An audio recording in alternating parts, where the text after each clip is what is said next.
Coming up on the program, this Father's Day, we focus on protecting what makes our dads who they are with their minds and their voices.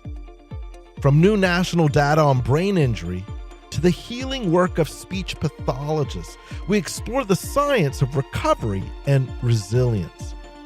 Support for What's Health Got to Do with It is provided in part by the American Brain Foundation invests in research across the spectrum of the brain, knowing all brain diseases, disorders, and injuries are connected. There can be no cures without research. Learn how you can make a difference today at americanbrainfoundation.org. Rethreaded knows human trafficking destroys lives, but they also know it's not the end of the story. Rethreaded believes in the potential and power of all survivors to reclaim their lives. Visit rethreaded.com to learn more. And Elevate Med. Through mentorship, leadership development, financial literacy, a robust peer network, and tuition-based scholarship support, Elevate Med is dedicated to the next generation of diverse physician leaders as a tangible step towards the eradication of health disparities. More at elevatemed.org.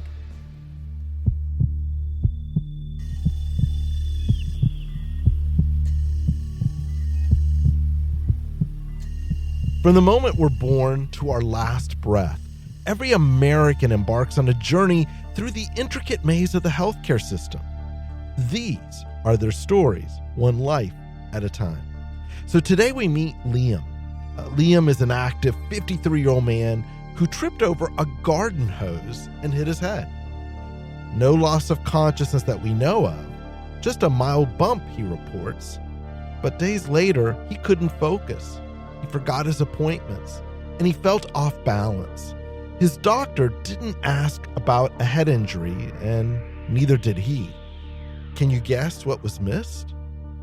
Hi, I'm Dr. Joe Servant, a practicing neurologist at Mayo Clinic and professor of healthcare administration and policy at Arizona State University.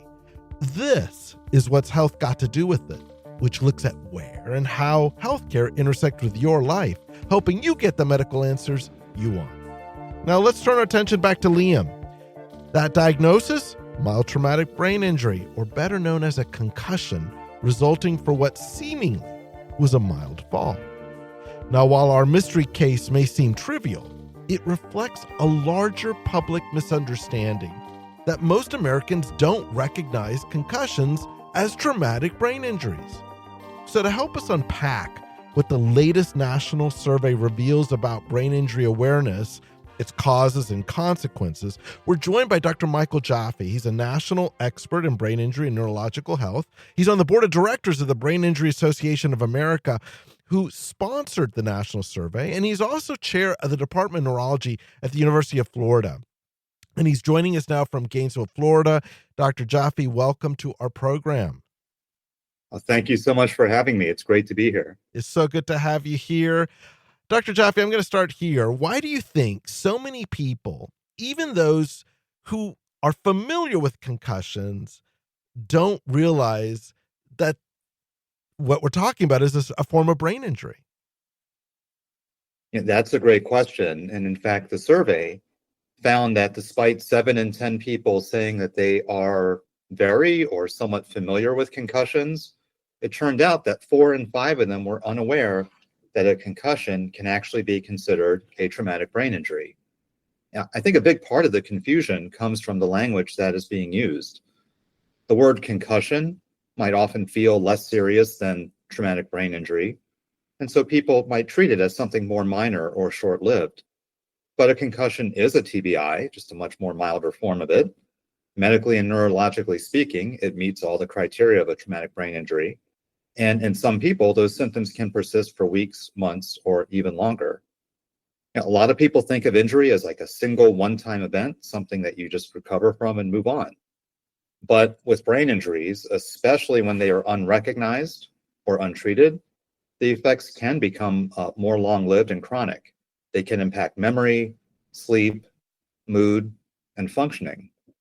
Mm-hmm. And so one of the things I think the big take-home from the survey is that there is a need for more awareness and education amongst the public. And in fact, that was one of the things that we did look at, and more than 8 in 10 adults agree that there's not enough public awareness about treating brain injury. Dr. Jaffe, when you look at the survey results overall, as you do this work, you lead a center in this very specific area of brain injury. What surprised you the most about the survey findings? Was it that lack of awareness? Was it gender disparities, or something else entirely? What surprised you the most as you kind of dug into this? That's a great question. For those of us who work in brain injury care, the results weren't as surprising, but they were quite sobering. There's confusion about the leading causes amongst people.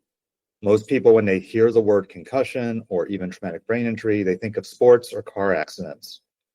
But it turns out that falls are actually the number one cause of brain injury in the US. Mm. And that misconception sometimes makes it harder to emphasize prevention strategies that would be effective, like home safety modifications or balance training. And some of the other things that were of concern is that 77% of people said they know how to keep their brain healthy, yet that their misunderstandings and misidentification of symptoms show that maybe that self-awareness and confidence might be misplaced. Got it.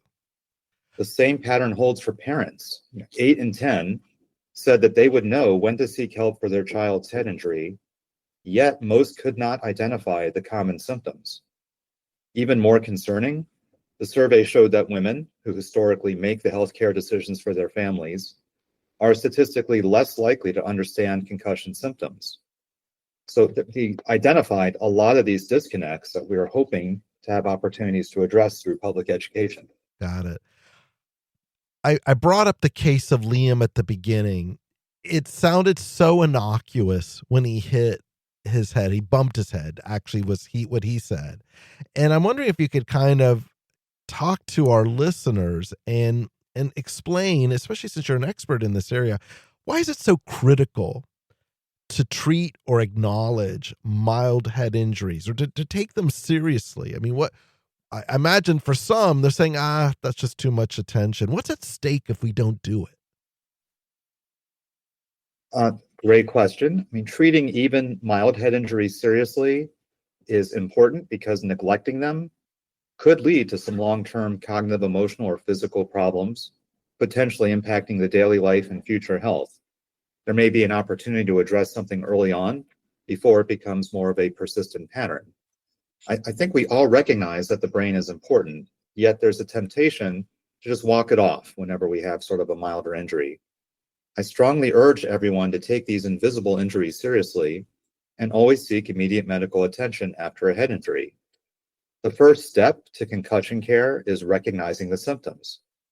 Concussions can present a lot of different ways, but some of the more common symptoms to look out for include headaches, vision changes, nausea or vomiting, feeling dizzy or off balance, just feeling fatigued or exhausted, and a sensitivity to noise or light. There's a lot of additional resources that the Brain Injury Association of America offers, and that can be found at biausa.org. And it's important to know that even the so-called mild head injuries can have serious consequences if they're not identified and managed properly in the long term. And this gives me an opportunity to just even comment on this term mild, Right. Which the reality is we don't have a great nomenclature or labeling system. And what that actually refers to is certain clinical parameters that happen at the time of injury. It is not in any way a judgment of how bad are those symptoms for the patients. I've had many patients tell me, yeah, I might have a mild brain injury, but it's not mild to me because of the way that they're impacted and it's affecting their daily life. It can lead to chronic changes in thinking, feeling, being unable to work as well as we've used to, having trouble relating to others as well as we'd used to. And yet there's still this tendency to just walk these things off or give it time, it'll get better.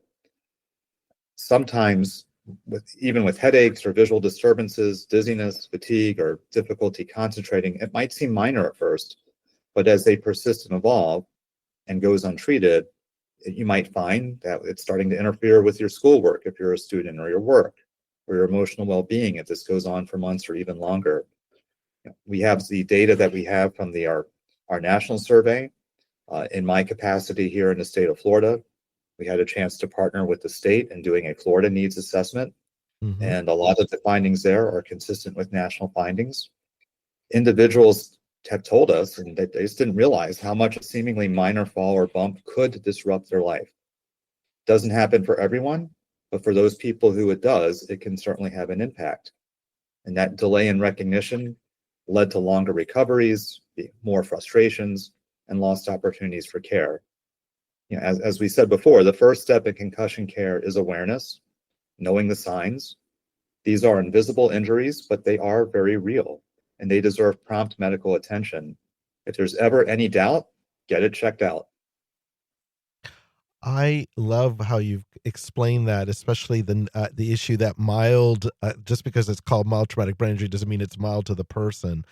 We talk so much in public education about concussion. The first thought everyone gets is they think of the NFL, college football, maybe soccer. Um, but really, I heard you say, like, it's really about falls and other things that are much more common. What do we miss when we overlook our everyday risks, if you will? Well, all those mechanisms are important, but I think we have to understand from a public health perspective that the vast majority of people who are having head injuries in the country aren't necessarily from sports, or it's not all from motor vehicle accidents. There's a wide variety. And that was an interesting reaffirmation from the survey that falls were indeed that number one cause, because that's not oftentimes think about, right? As you said, the first thing we think about when we hear concussions or mild head injury are those sports related injuries or the car accidents. When we overlook these everyday risks, when we realize that falls are actually the most common, we might be putting our health in jeopardy. Falls can actually have serious life threatening consequences, including concussions. Everyone actually has the power to reduce the risk of falls. Now, we know this from motor vehicle accidents. There was a time when we didn't have seatbelt laws, but that has sort of helped reduce injuries from motor vehicle accidents. And maybe we can sort of do some similar interventions that might reduce the risk of falls. A few steps we might take are incorporating balance, strength, and flexibility into your regular exercise program. Keeping your home safe by removing tripping hazards, increasing lighting, installing grab bars in key areas such as a shower. Regularly reviewing medications with a doctor or a pharmacist to make sure that the side effects aren't going to increase one's fall risk. And getting our vision and hearing checked annually. What we miss when we ignore everyday risks is the chance to intervene early before the injury happens, some effective prevention.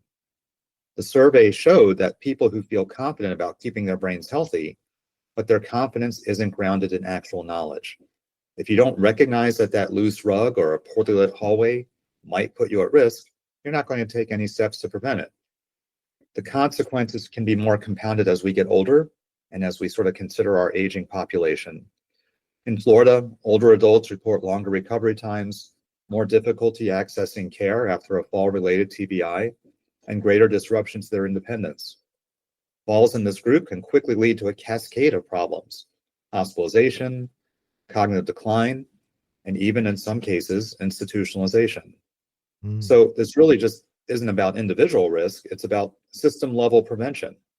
And that means designing homes and public spaces with safety in mind, investing in fall prevention programs, and ensuring that messaging about brain injury prevention reaches beyond sports and trauma into all aspects of our daily life. And to all of our listeners out there, you're listening to What's Health Got to Do with It on WJZT News 89.9. I'm Dr. Joe Servin, and if you're just joining us, we're in conversation with Dr. Michael Jaffe on brain injury myths, perceptions on this Father's Day. And we want to hear from you. Tag us on social media at jservin. Dr. Jaffe, I know that in our case with Liam, he started having symptoms that really started impacting quality of life. And as you pointed out, people wrongly identified symptoms, in terms of what happens during concussion. And I guess I'd kind of like want to ask you, for folks listening out there, what are those red flag symptoms that people need to watch for that says, I need to get help? That's an important and great question. So while the majority of the respondents were aware of the common concussion symptoms such as headache and confusion, less than 3 in 10 were aware of other typical signs such as behavior or mood changes and ringing in the ears. So this awareness is a critical issue. While most people realize that they can figure out that headache and confusion are common symptoms from a head injury, the fact that you're missing some other symptoms are just as important. So these other symptoms can be a sign that means you need to get checked out. And the reality is that when we talk about mild injuries or concussions, they often don't present in dramatic, obvious ways. You might feel a little bit off, you might feel irritable or foggy, and you might still think that you're fine and you're just having a bad day. But the danger is that if someone is only looking for extreme symptoms like a facial droop or a loss of consciousness, they'll miss the more common, but no less serious warning signs. And in fact, one of the misconceptions is that you need to have a loss of consciousness to have a concussion. Turns out that 2/3 of concussions don't have a loss of consciousness, which is more of a transient alteration in consciousness. That's why public awareness matters so much.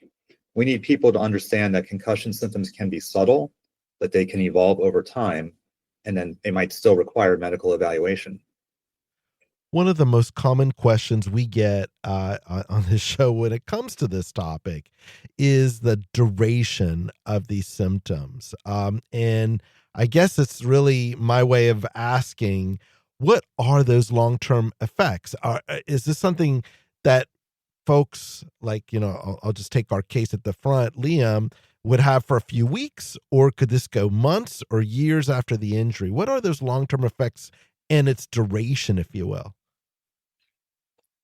That's a great question. So in many people with concussions or mild injury, the duration will be longer than expected in people to have a moderate to severe injury. So the expectations actually vary based on the severity of injury that we have. And for most people that have a concussion, they can vary based on other factors such as the mechanism of injury and age and the pre-existing health of the individual. So for example, a young, healthy athlete who has a sports-related injury, they may only have those symptoms for several weeks. Whereas an adult that might have a car accident, they may take up to 3 months. But that is, although the majority of people might recover in that time if they are getting the appropriate care and treatment, there is a significant percentage of people who might have persistent symptoms that might go on way beyond that and will not have an opportunity to improve unless it's recognized and some proper treatments are provided. And I just want to point out that what I'm talking about right now or here is those symptoms that are from the concussion that started with the injury or within a couple weeks of the injury and how long they might last. There's another topic that we might discuss that talks about some longer term risks. Mm. Well, let's talk about those longer term risks. There's so much in general conversation these days on health regarding cognitive health, particularly neurodegenerative conditions like Alzheimer's and Parkinson's disease. So many folks have come forward, and I guess the question for you is, how strong is a connection between a brain injury like this and these conditions like Alzheimer's and Parkinson's? Should it change how we follow people with these conditions up in terms of what happens? Now, that's an important topic, and it's been a very interesting ongoing research that's really helped open up some new windows of understanding for us.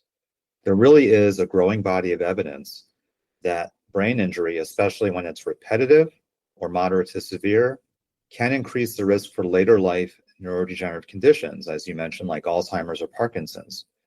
We are still working to fully understand all of the underlying mechanisms that mediates those connections, but the connection is truly strong enough that we should be much more proactive in long-term follow-up. We see this in multiple epidemiological studies. We see this in some studies of neuropathology.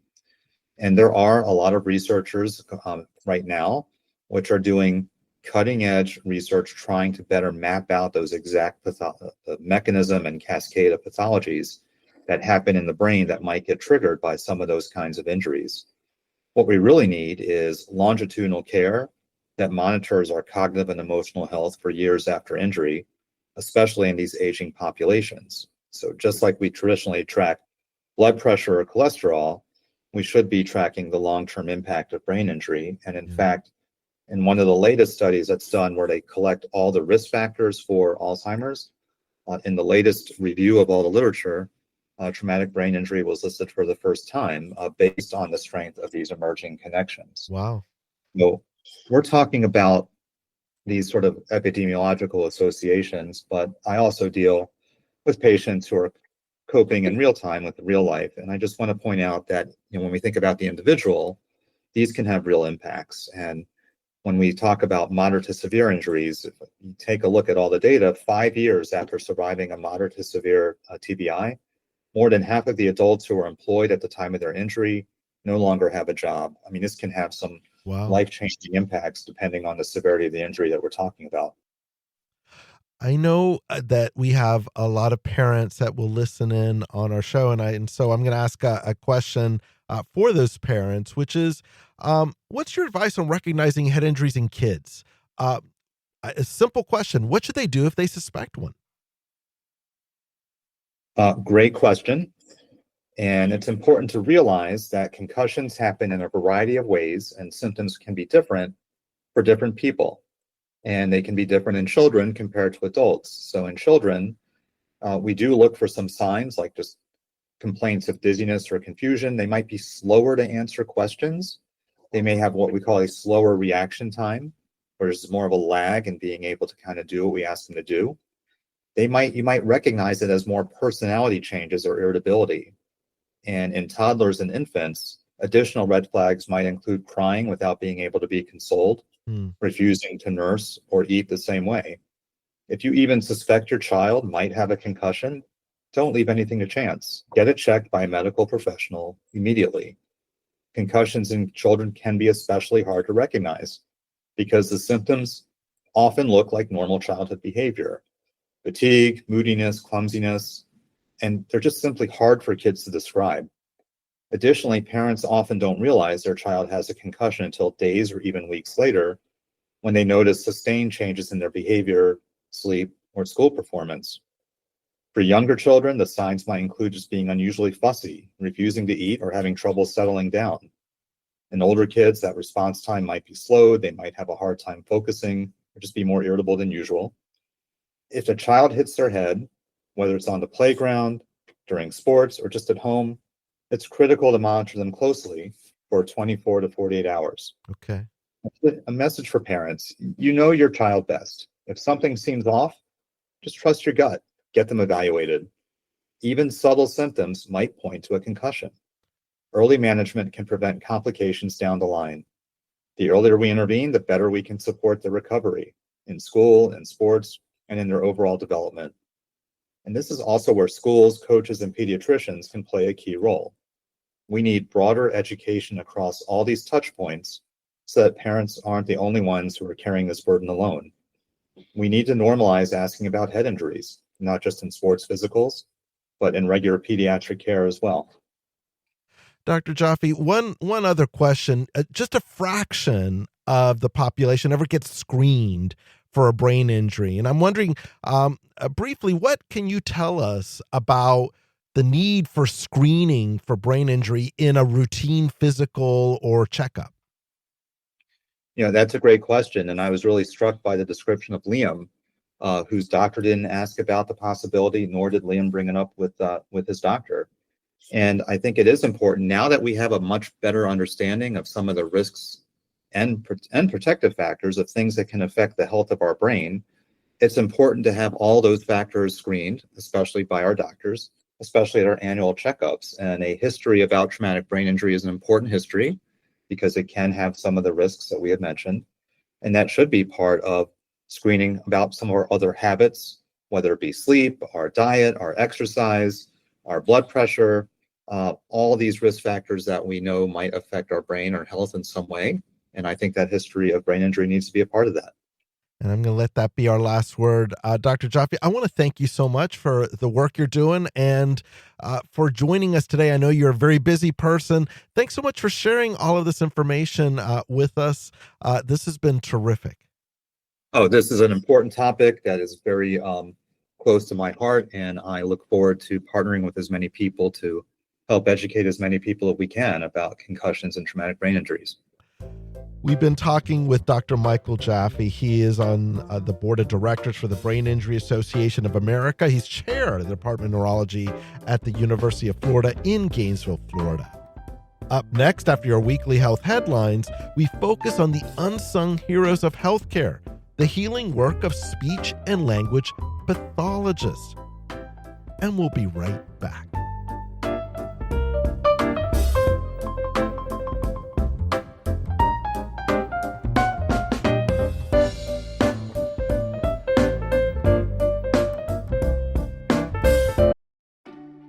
Hey, it's Dr. Joe Servin. I have a new show called This Week in Health, and it's part of WJCT News Now. Local news you can listen to anytime, anywhere. When you sign up, you'll unlock 4 local podcasts delivered straight to your podcast app. I break down the week's biggest health headlines and what they mean for you. Start a free 30-day trial at wjct.org/newsnow. And if you like it, become a monthly donor to support WJCT Public Media.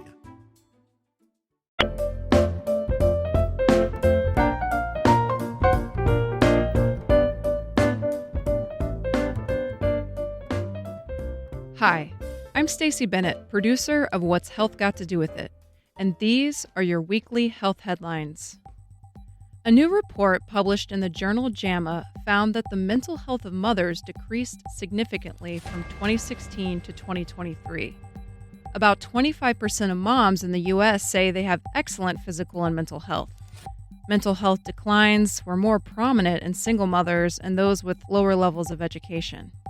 Experts say that financial burdens such as rising housing costs and food prices, as well as the COVID-19 pandemic, may have contributed to the decline in maternal mental health. Don't get whooped by the whooping cough in Hawaii. Hawaii is facing an outbreak of this highly contagious respiratory disease, which resembles a cold. Also known as pertussis, unvaccinated children face risks such as pneumonia, seizures, and even death. Whooping cough is treated with antibiotics and most preventable with a vaccine. You may know her for her vocal gift, but now she is raising awareness about her vocal cord disorder. Performer Miley Cyrus noted in a recent interview that a large vocal polyp is what gives her voice a distinct rasp. Ranke's edema is most common with smokers, but also with people who have chronic acid reflux or repetitive vocal trauma. And for some good news, the measles outbreak is slowing down. 122 cases were reported last week, but only 4 in Texas. The cases have been de-escalating, and the outbreaks in Pennsylvania and Michigan have ended. Public health experts say this is because of vaccinations, natural immunity, and self-isolation.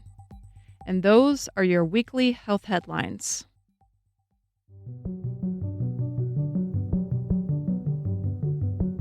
Welcome back to What's Health Got to Do With It. I'm Dr. Joe Servin, and on this Father's Day, we turn now to the voices that guide recovery and resilience. We spotlight the vital work of speech-language pathologists, the unsung heroes helping patients reclaim their words, their confidence, and their connection to the world after brain injury and beyond. So let's meet Andy. Now, Andy was a successful lawyer, sharp, articulate, persuasive. But after a brief hospital stay, he couldn't find the right words. Sentences came out jumbled. He knew what he wanted to say, but he just couldn't say it. His family thought it was stress until he struggled to swallow water. What condition was missed? And who could help him find his voice again? The answer is he had an aphasia. That's a language disorder caused by damage to the brain, often due to stroke. And the difficulty swallowing suggests involvement of areas responsible for both speech and swallowing, commonly treated by speech language pathologists.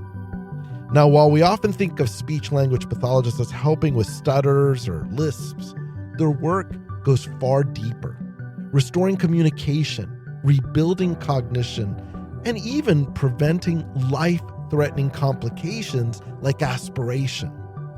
So this Father's Day, as we celebrate strong minds and strong voices, we shine a light on the critical healing work of speech language pathologists.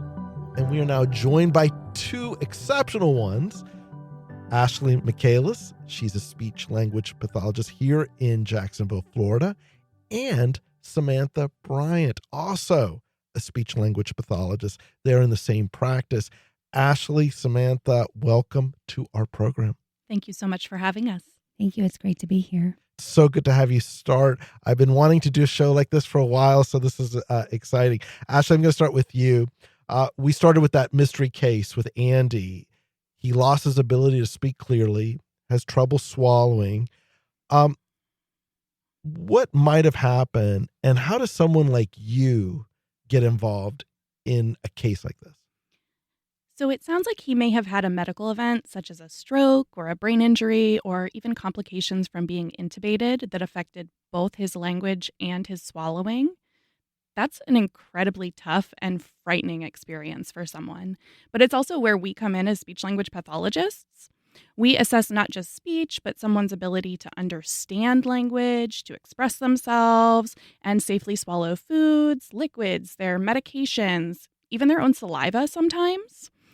We create therapy plans that rebuild communication and retrain vital functions, often making the difference between isolation and independence for somebody.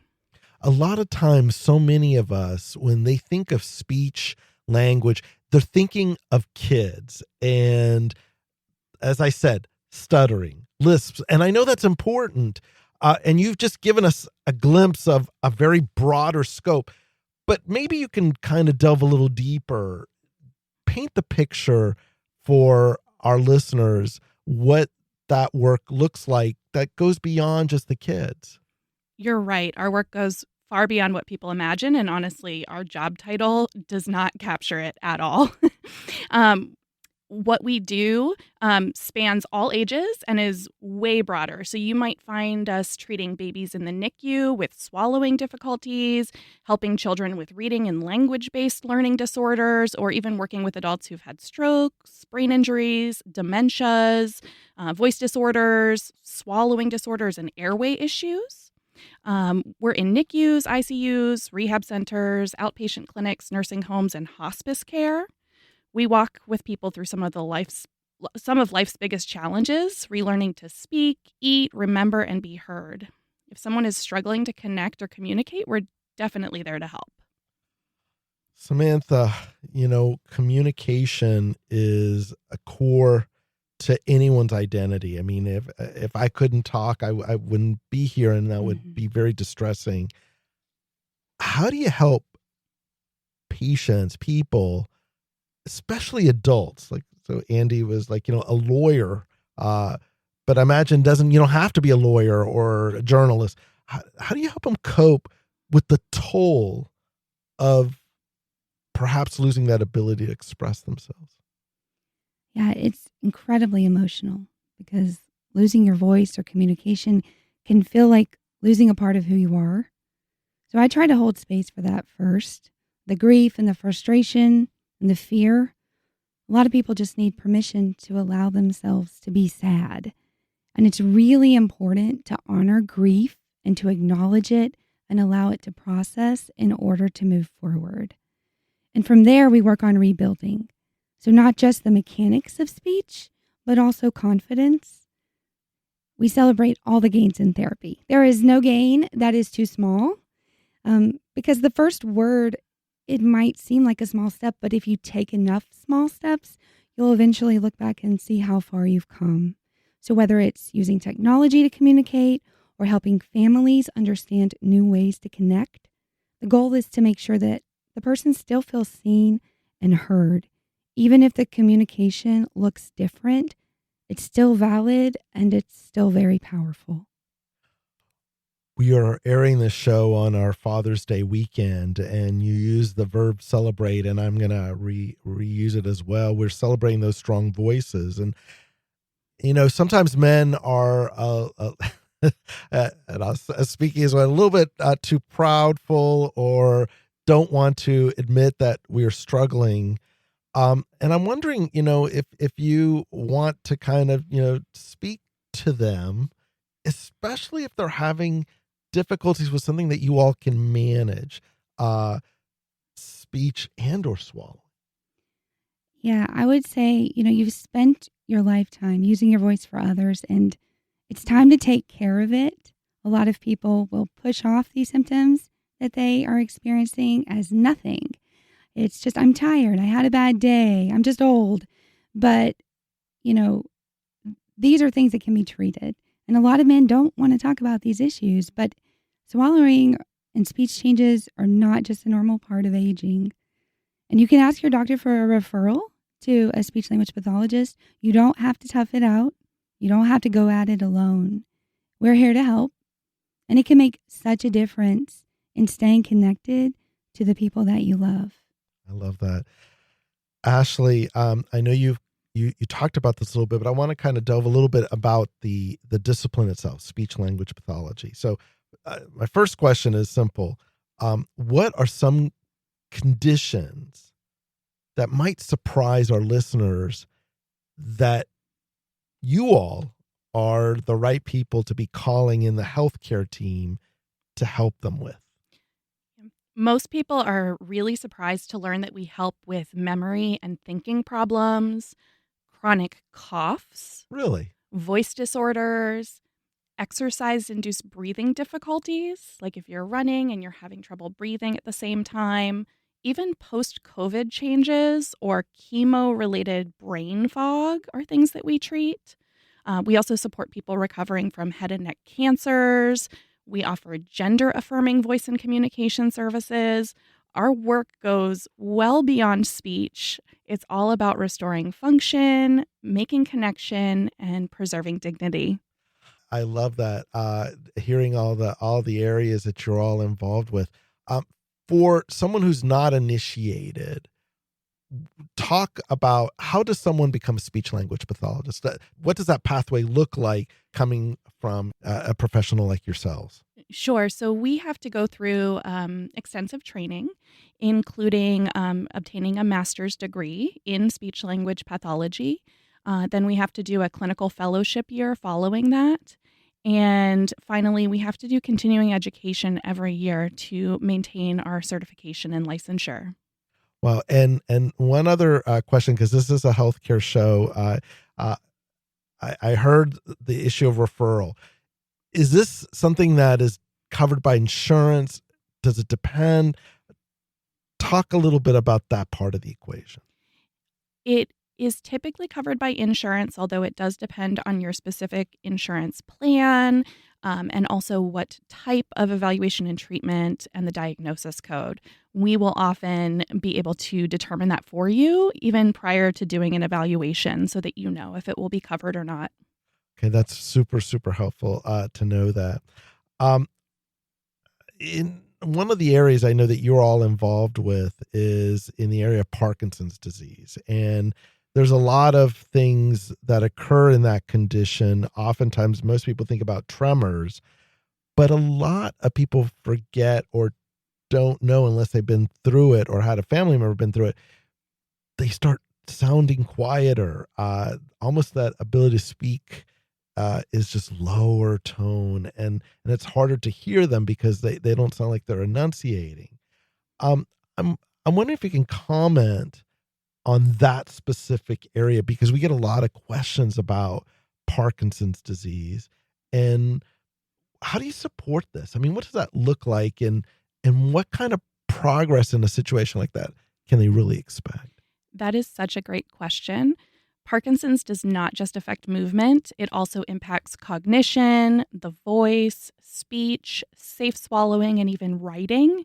In fact, up to 95% of individuals who are diagnosed with Parkinson's will face one of those challenges. So intervention is incredibly important. there are specific programs that are designed for people with Parkinson's. And in fact, our clinicians at Empowered Voice Rehabilitation are certified to provide Speak Out therapy. Speak Out therapy program was developed by Parkinson Voice Project, and it helps people with Parkinson's and related neurologic disorders regain and retain their speech and their swallowing. It is highly effective, evidence-based, and it combines individual and group therapy, daily home practice, and continuous follow-ups. And patients are empowered to speak with intent, transitioning speech from an automatic motor function to an intentional act. And while Parkinson's is progressive, the right therapy can have incredibly meaningful improvements and help maintain function for much longer. I love hearing that. And to all of our listeners out there, you're listening to What's Health Got to Do with It on WJCT News 89.9. I'm Dr. Joe Servin, and if you're just joining us, we are talking about the unsung heroes of healthcare, speech, language, pathologists, or therapists. And we want to hear from you. Tag us on social media at jservin. Samantha, one of the other roles that folks like yourselves has as professionals is in the hospital environment. And I want to kind of dive into that a little bit. Oftentimes, whether someone's in the ICU or maybe they've had a stroke or something like that, they ask for evaluations by speech language pathologists. I guess my first question is, talk a little bit about your role in the hospital, the ICU, in what is done for our folks like that, or what's often done in the hospital environment, in when they're acutely still in there for whatever caused it. Mm-hmm. We're often called in right after an event, like after a stroke or after somebody's been on a ventilator. So we will come in, we assess speech, swallowing, cognition, and swallowing is a really important piece in this setting because it can be a life or death issue. It's very important to identify people who could be at risk for aspiration in this setting. So we're there to identify those risks and help prevent someone from aspirating and developing a pneumonia. Let's dive into that a little bit. You mentioned it's life-saving because you use the words pneumonia and aspiration. Explain for our listeners what aspiration means and how that kind of dovetails into issues of life-saving and pneumonia as well. So aspiration is when you swallow wrong, okay? Something that you swallow goes into the lungs. That is not where anything you swallow should ever go. No. And when you are immunocompromised, when you're unwell, when you've gone through a traumatic event, your immune system is low. And the more diagnoses you have, the more serious the condition, the higher the risk that an aspiration event could lead to a pneumonia. If someone has had a stroke and they are no longer able to swallow and everything is going into their lungs, that food or that liquid can sit in there, bacteria can grow and result in a very serious aspiration pneumonia. Okay. And which are very hard to treat. Yes. We have spent a lot of time on our show, past shows, talking music therapy, rhythms to kind of retrain speech. We've had everyone from Francis Collins, former director of the entire NIH, to heads of music groups join us on this program to talk about this. And but you all are actually working on this. You're not doing necessarily the research, but doing the work on this. So I wonder if you could talk to us about, do you use these type of music or retrain or rhythms to retrain speech, and how do they work exactly? Yes, I love to use this in therapy when it's appropriate. Music can be incredibly powerful, especially for our patients with apraxia, aphasia. Apraxia, just if you can Parkinson's, yes. If define the term. That's so apraxia is, it's kind of like aphasia and where it's difficult to speak, but you don't have trouble getting the words out. Okay. It's difficulty, having the words make sense. Okay. And so you might try to say the word hat 10 times, and all 10 times you said a completely different word. So it is a problem with motor planning. You need to retrain the brain to, when your brain thinks, I want to say the word cat, that your mouth actually says the word cat. So we have a technique called melodic intonation therapy, and we use the more musical parts of the brain to help somebody find their words. And sometimes we pair speech with rhythm, like tapping or singing, and that helps to retrain the motor patterns that are needed to build speech more fluidly. Plus, music brings joy. Absolutely. And that matters too. I'm going to kind of, I want to broaden out our conversation a little bit. And Ash, I want to ask you, people may be listening, and we've brought up a bunch of different scenarios, if you will. What are the early signs that someone should be calling you or Samantha for help? What are those early signs that we really need to see someone? And number two, I need to see someone like yourselves. If someone's having trouble finding words, being understood, or repeats themselves often, those are typically red flags. Other signs might include coughing when eating or drinking, frequent throat clearing, a sudden change in the voice, or unexplained memory issues.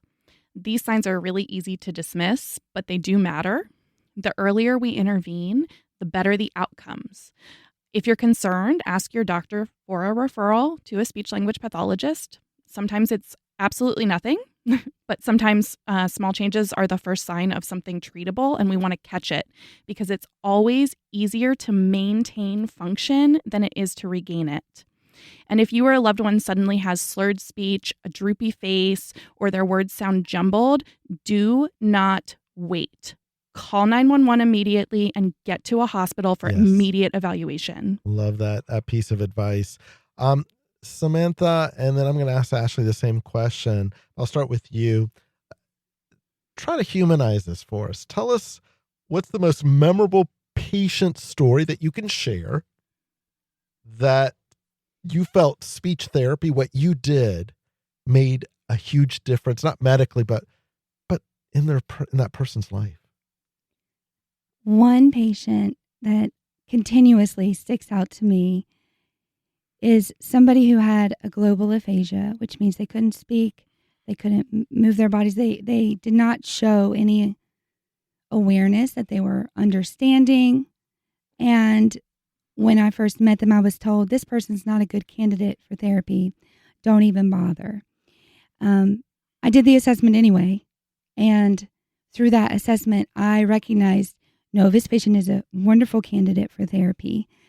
I picked them up and got them on my caseload, and I worked with them for several months, and they went from being completely nonverbal, not responding to yes or no questions, to eventually being able to have a FaceTime with their loved one. Wow. And the first words that their loved one heard in over a year was their name and I love you.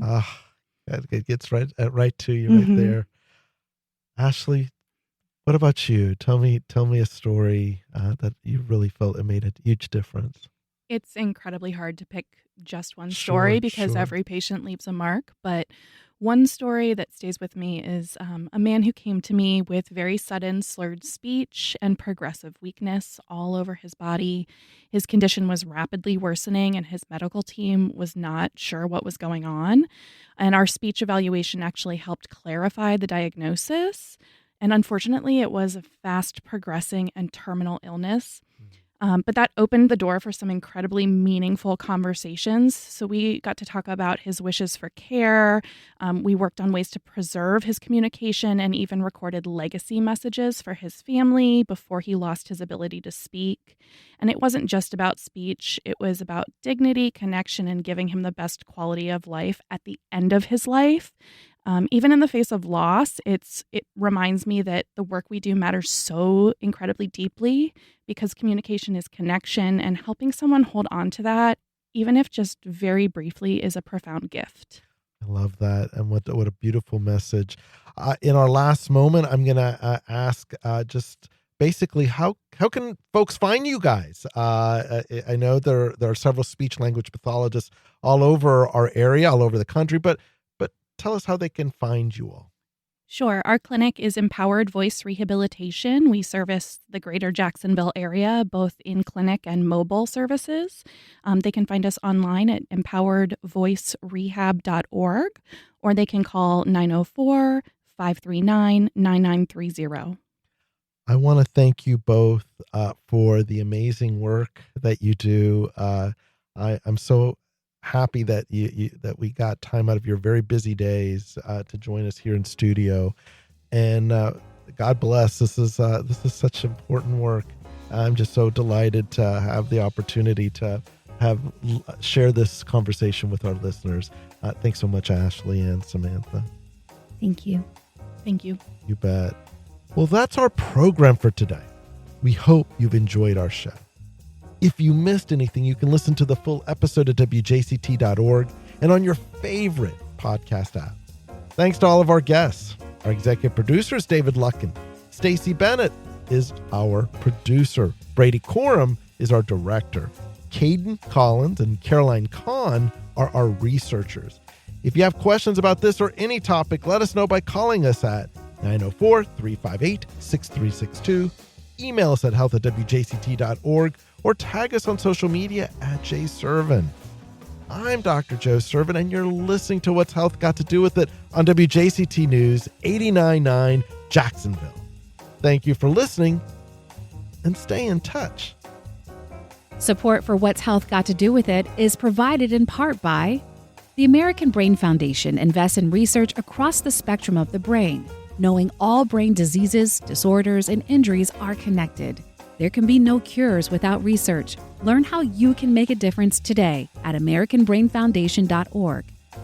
Rethreaded needs you to make a difference in the lives of human trafficking survivors.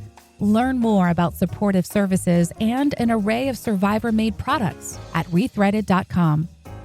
And by Neurelis, a leading neuroscience company focused on the development and commercialization of therapeutics for the treatment of epilepsy and other neurologic disorders.